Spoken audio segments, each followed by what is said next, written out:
सामान्य काळातील 5वा रविवार, वर्ष 3. ख्रिस्ताठाई उपस्थित प्रिय बंधूंनो आणि भगिनींनो, आपल्या रमेद मातेच्या प्रांगणातील ग्रोटोसमोर मी आपले कोळी बांधव जमावामध्ये एकत्र प्रार्थना करताना नेहमी पाहत असतो. खोल समुद्रामध्ये कुटुंबाच्या उदरनिर्वाहासाठी, उपजीविकेसाठी जीवावर उदार होऊन मासेमारी करणं पाहिजे तेवढं, वाटतं तेवढं आणि दिसतं तेवढं सोपं नाही.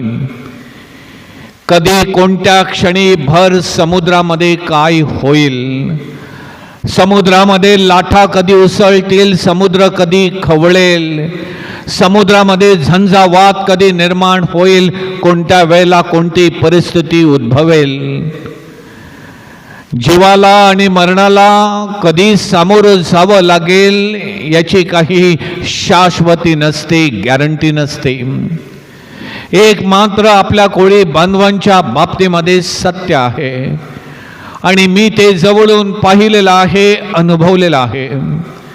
मासेमारी करण्यासाठी खोल समुद्रामध्ये जाण्या अगोदर ते सर्व खलाशी एकत्र येऊन प्रार्थना करतात, परमेश्वरावरती आपली सारी भिस्त ठेवतात.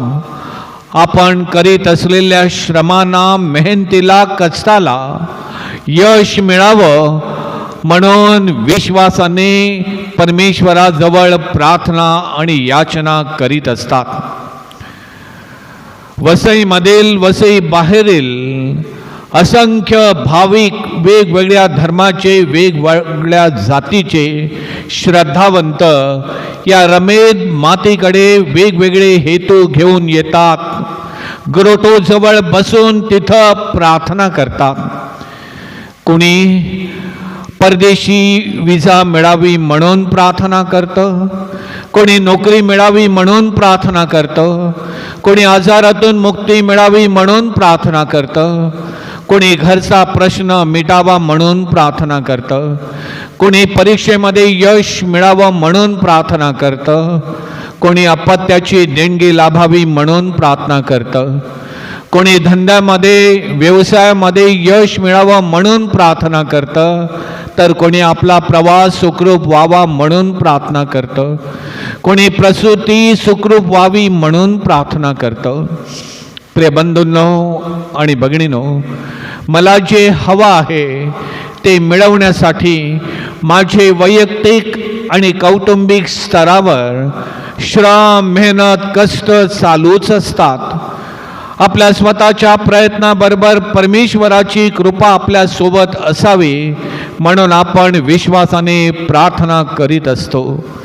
बंधूंनो आणि भगिनींनो, आजच्या लोकलिखित शुभवर्तमानामध्ये शिमोनाच्या मजव्यावरती उभं राहून किनाऱ्यावरती उभा असलेल्या लोकांना प्रभू येशू ख्रिस्त आध्यात्मिक मार्गदर्शन करत होता आणि त्या प्रभू येशू ख्रिस्तानं अंतर्ज्ञानानं जाणलेलं होतं. रात्रभर कष्ट करून, मेहनत करून शिमोनाच्या श्रमाला, मेहनतीला काही यश मिळालेलं नाही. रात्रभर खपून देखील त्याच्या पदरी काही गवसलं नाही, मिळालं नाही.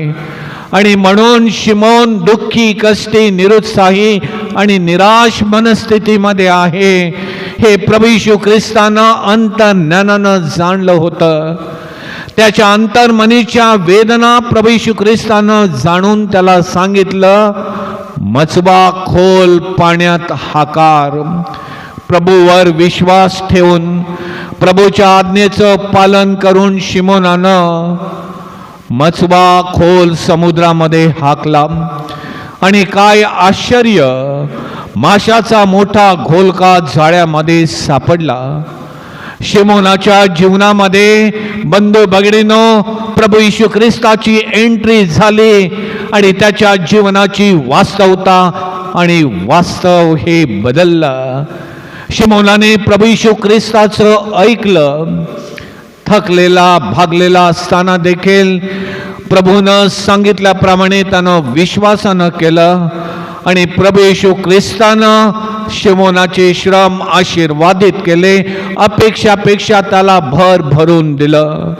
प्रभू शिमोनाच्या जीवनामध्ये येण्यानं शिमोनाच्या श्रमाला यश तर मिळालंच, परंतु आणखीन एक अद्भुत अशी घटना शिमोनाच्या जीवनामध्ये घडली. प्रभू सहवासात त्यास आपण कशा प्रकारचं जीवन जगत आहोत, आपलं स्वतःचं जीवन पापानं मलिन झालेलं आहे आणि त्या पुण्यवान महात्म्यासमोर उभं राहण्यास आपण पात्र नाहीत, तेवढी आपली कुवत आणि लायकी नाही, याचे प्रकटीकरण शिमोनाला झाले. तिथंच प्रभूच्या पाया पडून आपण पापी जीवन जगत आहोत याची खुलेआम कबुली शिमोनाने प्रभू येशू ख्रिस्ताला दिली. त्यांनी त्या ठिकाणी उघडपणे, जाहीरपणे आणि पब्लिकली कन्फेशन केलं. स्वतःच्या अपात्रतेची स्वतःला जाणीव झाल्यावर संकोचलेला शिमोन प्रभू येशू ख्रिस्ताला म्हणतो, माझ्या जीवनातून निघून जा.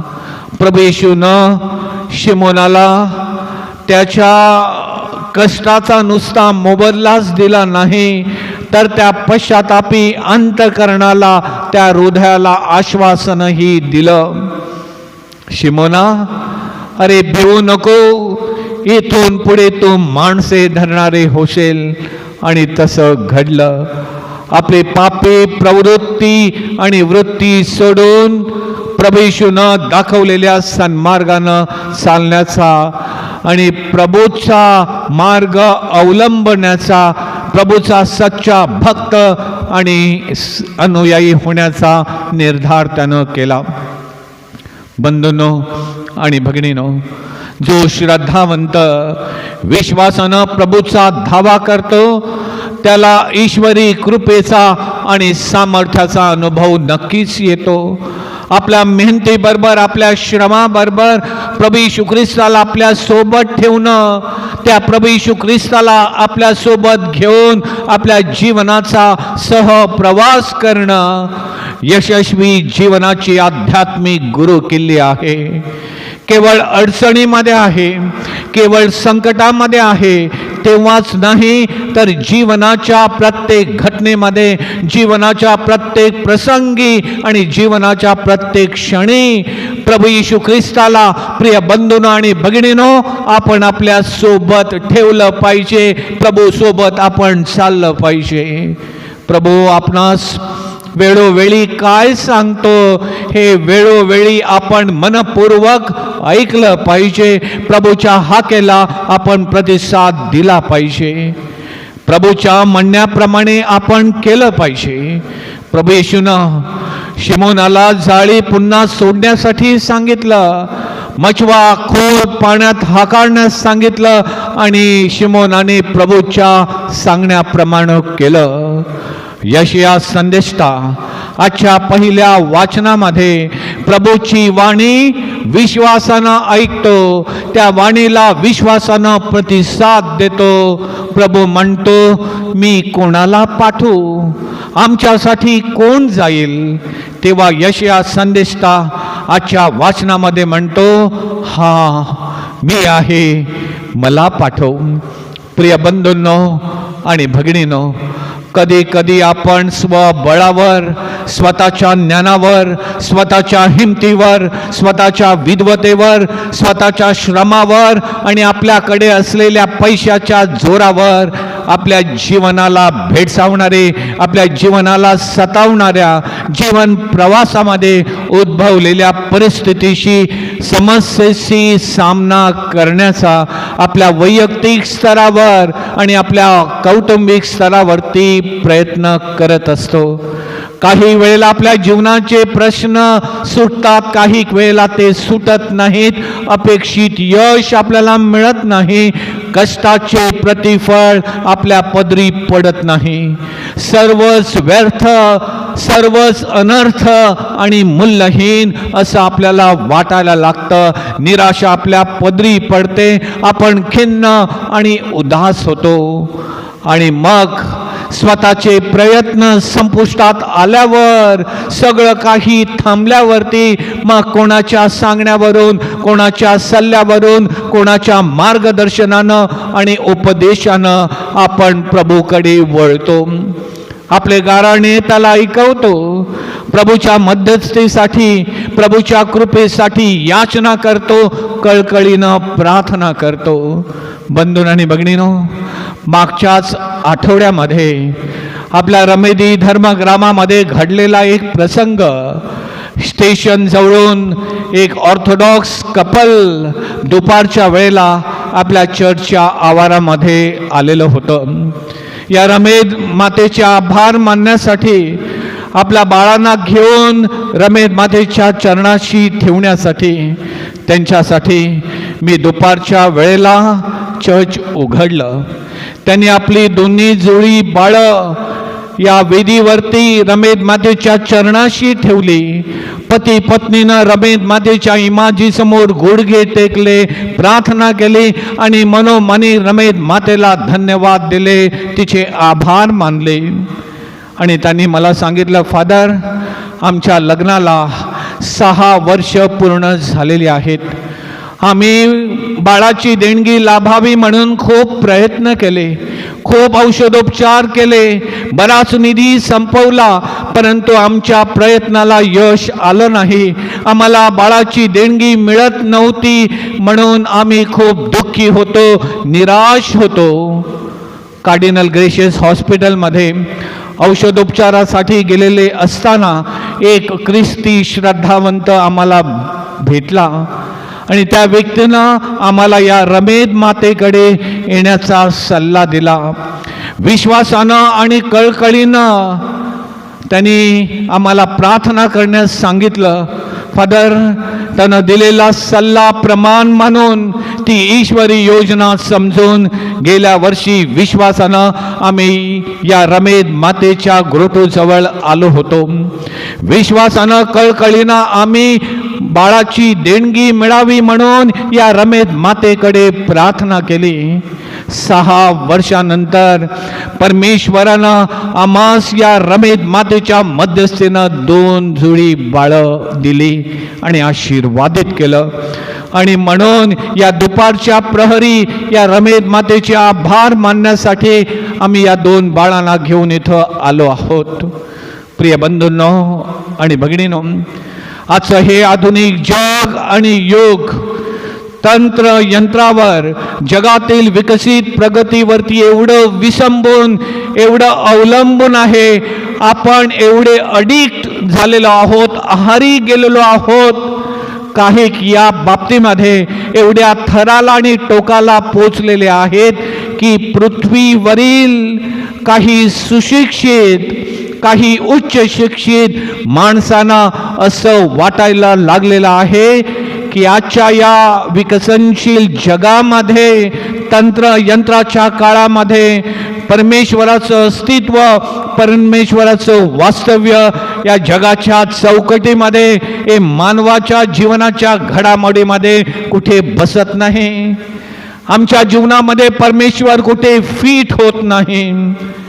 परमेश्वर, धर्म, श्रद्धा, विश्वास केवळ भावनेपुरताच, केवळ मानवाच्या मानसिक शांती समाधानापुरताच मर्यादित हे परमेश्वराचं मानवी जीवनातील स्थान सीमित आणि मर्यादित झालेलं आहे. काही कांना परमेश्वर श्रद्धा, विश्वास, साक्रामेंट, वैयक्तिक, कौटुंबिक आणि सामूहिक प्रार्थना हे एक फॅड वाटतं, ती एक रूढी वाटते, ती एक परंपरा वाटते, ती एक प्रथा वाटते. त्यामध्ये काही जणांना काही तथ्य वाटत नाही. ओ, प्रार्थना केली काय, न केली काय, रविवार पवित्र पाळला काय, न पाळला काय, परमेश्वराच्या आज्ञा आपण प्रमाण मानल्या काय, न मानल्या काय, कन्फेशन केलं काय, न केलं काय, काही जणांना काहीच फरक पडत नाही.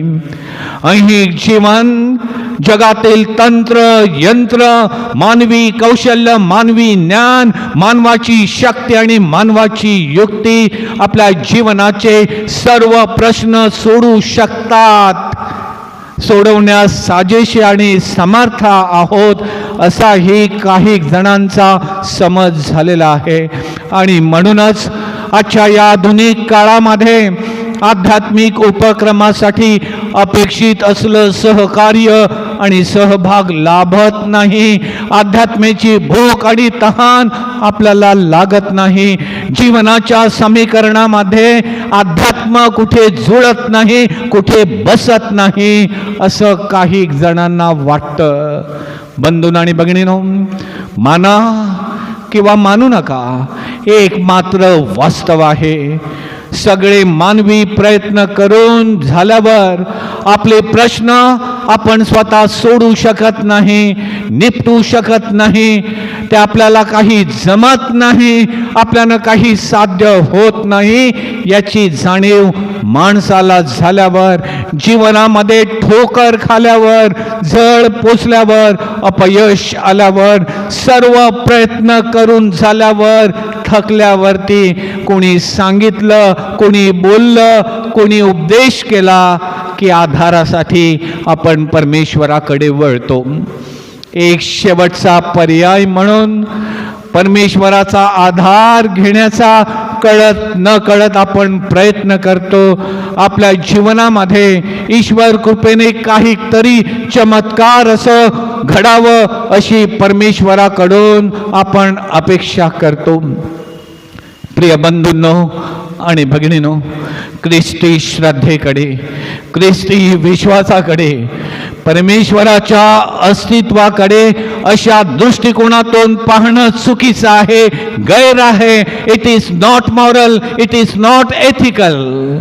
स्वबळावरती, स्वज्ञानावरती, स्वतःच्या कर्तृत्वावरती, स्वतःच्या कौशल्यावरती या जागतिक आधुनिक तंत्र यंत्राच्या सहाय्याने आणि सामर्थ्यानं जीवनाला आणि मानवी जगण्याला भेडसावणाऱ्या, सतावणाऱ्या सर्वच प्रश्न आपण स्वबळावरती सोडू शकत नाही. हे मानवी जीवनाचं सत्य आहे, ही वस्तुस्थिती आहे, हे वास्तव आहे. जिथं मानवी विकासाच्या, मानवी प्रगतीच्या, मानवी श्रमाच्या, मानवी संशोधनाच्या, तंत्राच्या, यंत्राच्या, मानवी ज्ञानाच्या मर्यादा आणि सीमा संपतात, तिथं ईश्वरी साम्राज्याला आरंभ होतो. हे सत्य डावलण्याचा, हे सत्य फेटाळण्याचा वेगळ प्रयत्न जगामधील कोणत्या तज्ञानं, ज्ञानी, विद्वान आणि उच्च शिक्षित व्यक्तीनं करू नये.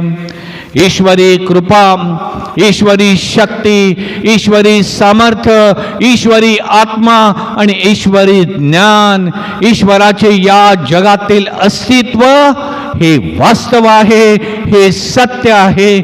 त्याच्याविषयी मतभेद नको, त्याच्याविषयी विसंगती नको, त्याच्या संदर्भात चर्चा नको आणि त्याच्याविषयी शंका नको. म्हणूनच प्रभू येशू ख्रिस्त म्हणतो, परमेश्वराचे ते परमेश्वराला आणि कैसराचे ते कैसराला. आमेन.